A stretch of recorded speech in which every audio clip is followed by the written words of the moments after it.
Hello students, welcome to Vaghela study channel.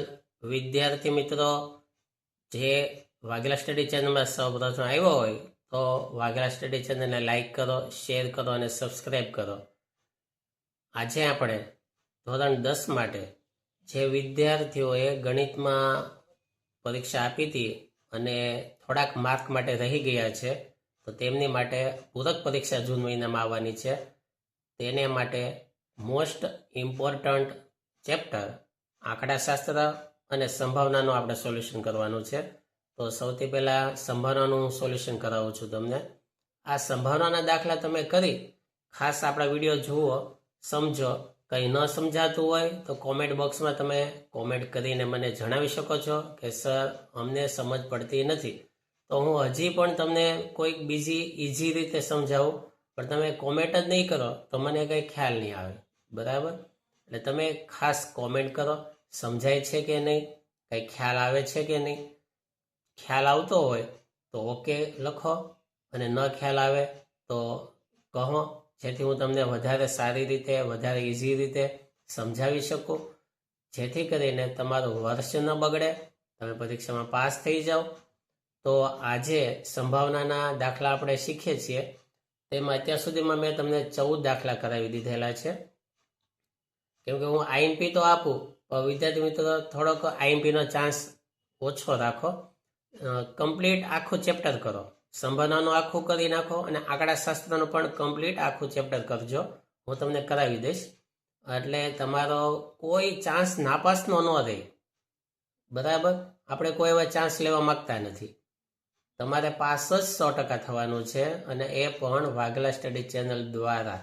તો હવે હું દાખલો તમને 15માં સમજાવું છું. 14 દાખલા થઈ ગયા છે.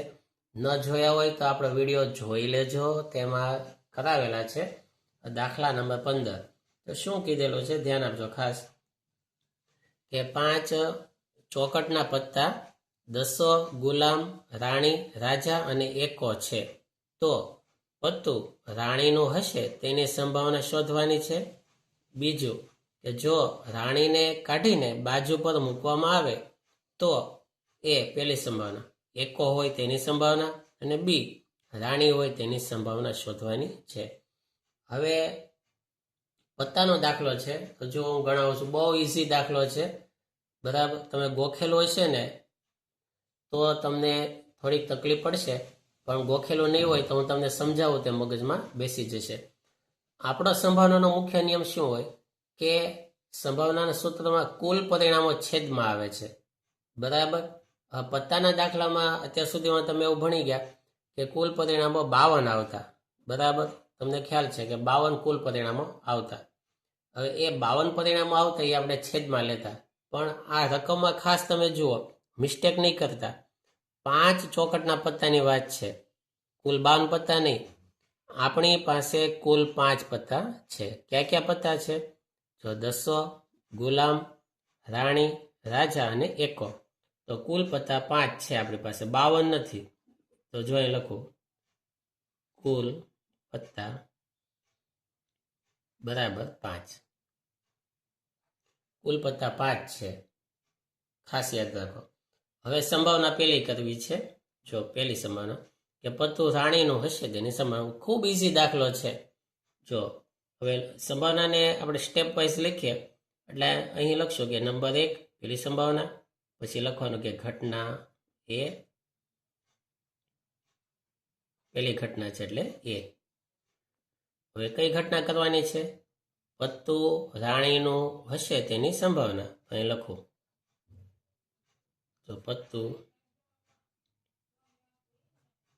રાણીનું હશે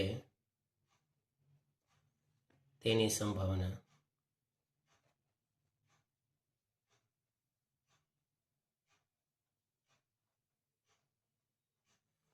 હવે સૂત્ર P of A, સૂત્ર લખીએ ઘટના માટેના પરિણામો.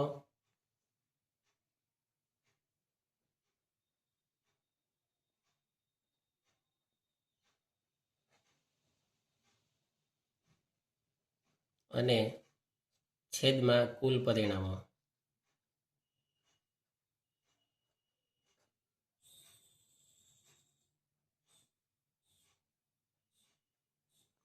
તેથી પી ઓફ એ બરાબર, જો ઘટના માટેના પરિણામો. ઘટના કઈ કરવાની છે? પત્તું રાણીનું હશે તેની સંભાવના. હવે કુલ 5 પત્તા છે, એટલે કુલ પત્તા 5 છે. એમાં રાણી કેટલી છે? જો આ 5 પત્તા છે, દસો, ગુલામ, રાણી, રાજા, એકો. 5 પત્તામાં એક જ પત્તું રાણીનું છે, એટલે ઉપર આવશે 1 ને કુલ પરિણામો એટલે કે કુલ પત્તા 5 છે, છેદમાં 5. જો કેટલું ઈઝી છે. આટલો ઈઝી દાખલો 52 પત્તાનો પણ ન હોય, છતાં તમે આમાં ગભરાવ છો, બીવો છો. આમાં બીવા જેવું કશું નથી. હવે જો ધ્યાન આપો, હવે શું કીધેલું છે ખાસ ધ્યાન આપો કે બીજું જે એમ કીધું કે જો રાણીને કાઢીને બાજુ પર મૂકવામાં આવે, તો બીજી વાત આપણે આ કીધેલી છે, રાણીને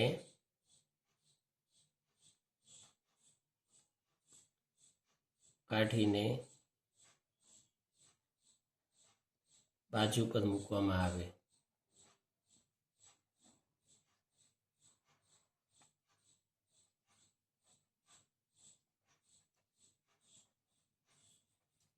હવે રાણીનું પત્તું આપણે કાઢી લીધું છે, બરાબર, ધ્યાન આપો.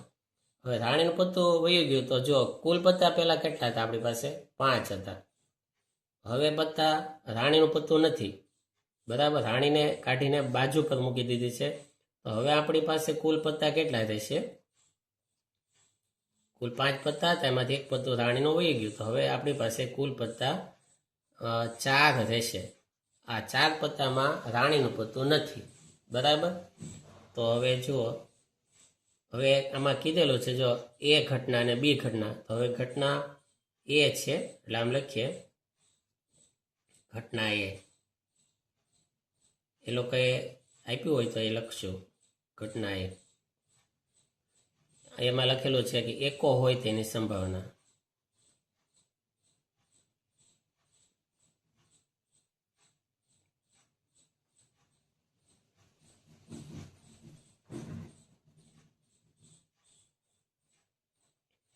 એકો હોય તેની સંભાવના. હવે સૂત્ર વારે ઘડીએ નહીં મૂકીએ, એક વખત આવી ગયું એટલે તો પી ઓફ એ. હવે જે પત્તા હતા આપણી પાસે એમાં એકાનું પત્તું 1 હતું, બરાબર, કેમ કે જો 5 પત્તા આવી રીતે હતા આપણી પાસે, દસો, ગુલામ, રાણી, રાજા, એકો. હવે રાણીનું પત્તું નથી, એને આપણે બહાર કાઢી લીધું. તો 4 પત્તા છે, દસો, ગુલામ, રાજા, એકો. એકો 1 છે, તો એક એકો છે એટલે અહીં લખીએ 1. અને કુલ પત્તા હવે 4 છે, તો છેદમાં લખવાના 4. જો કેટલું ઈઝી છે. આ તમને તરત સમજાઈ જશે. હવે ઘટના બી.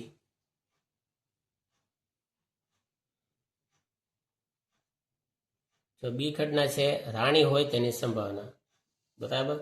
તો લખીએ કે રાણી હોય તેની સંભાવના.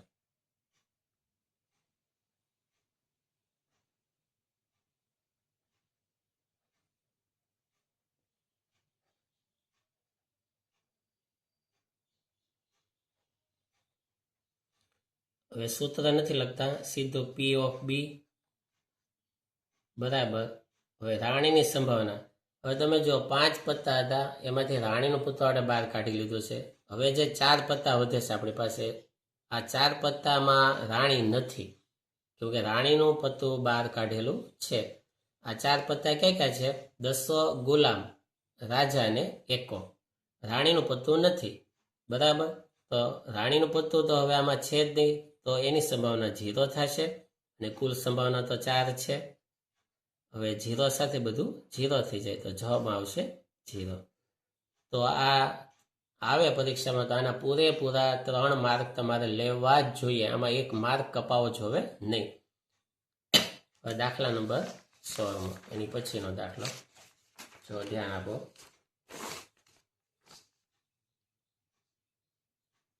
જો હવે આમાં શું કીધું?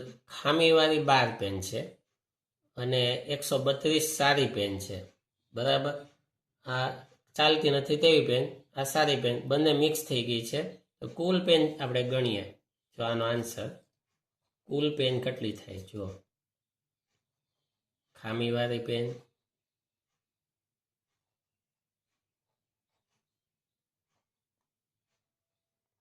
બરાબર 12. પછી સારી પેન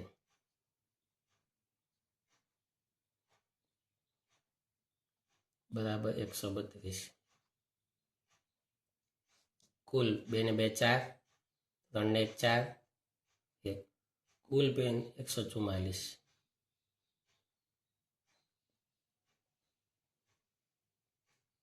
આ કુલ પેન 144 આવી. 144 પેનમાં 12 પેન બગડી ગયેલી છે, ખામી હોય તેવી છે, નથી ચાલતી, અને 132 પેન સારી છે. બધી પેન મિક્સ થઈ ગઈ છે. હવે સંભાવના ગોતવાની છે. તો જો પહેલી સંભાવના 1 કરીએ, ઘટના એ લખશું.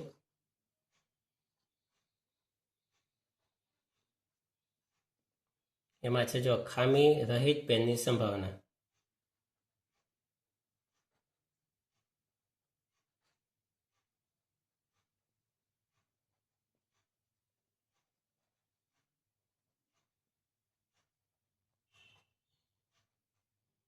તો પી ઓફ એ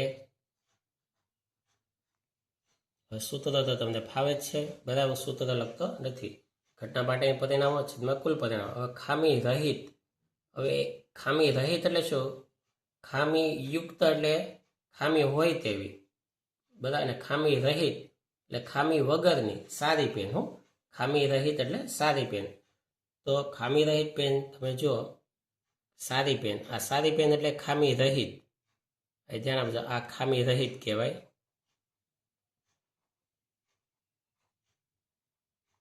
અને ખામીવાળી પેન એટલે ખામીયુક્ત.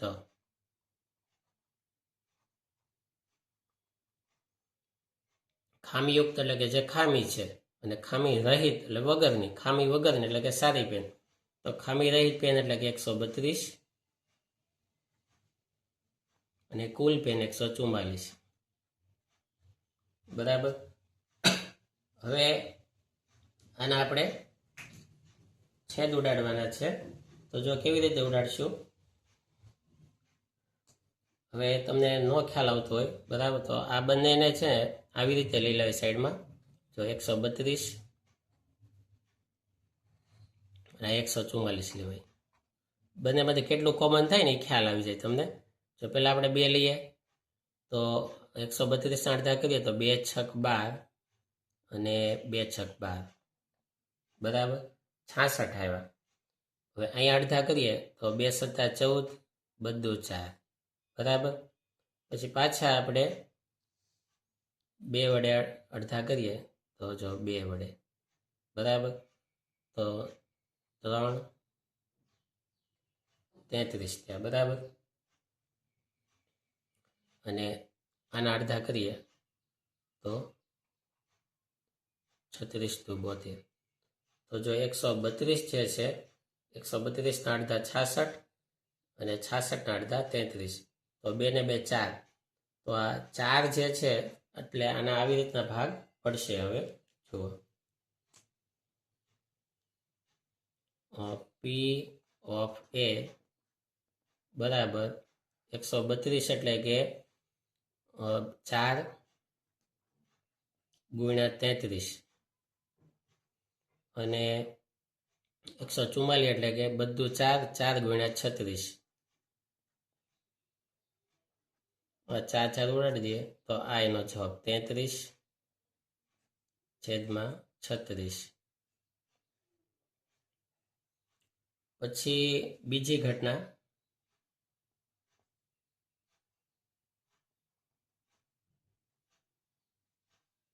એમાં શું કીધું? ખામીયુક્ત પેનની સંભાવના.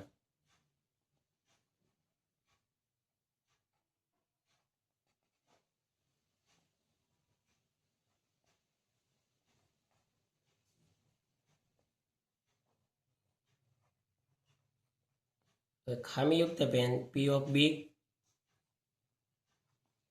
જો ખામીયુક્ત પેન 12 છે તો એ લખીએ 12 અને છેદમાં કુલ પેન 144. હવે તેના પણ ભાગ પાડીએ, એ પાડ્યા મતે જો 4 તેરી 12,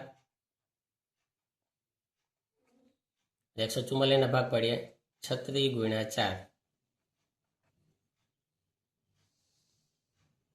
જો આ રીતે ખામીયુક્ત પેન 12, 144, 4 તેરી 12, હવે 4 4 ઉડી ગયા તો પી ઓફ બી બરાબર 3. પછી આના ભાગ પડી શકે, જુઓ 3 એકા 3 અને 12 તેરી 36, 3 3 ઉડી ગયા તો ઉપર 1 છેદમાં 12.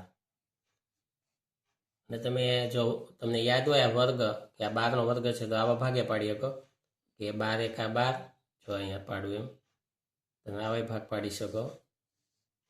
જો 12 એકા 12 ને 12 12 144, 12 12 ઉડી ગયા તો 1/12. આવી રીતે પણ જવાબ આવી જાય. તો તમને આ વિડીયો કેવો લાગ્યો તે કોમેન્ટ બોક્સમાં લખીને ખાસ જણાવજો. Thank you very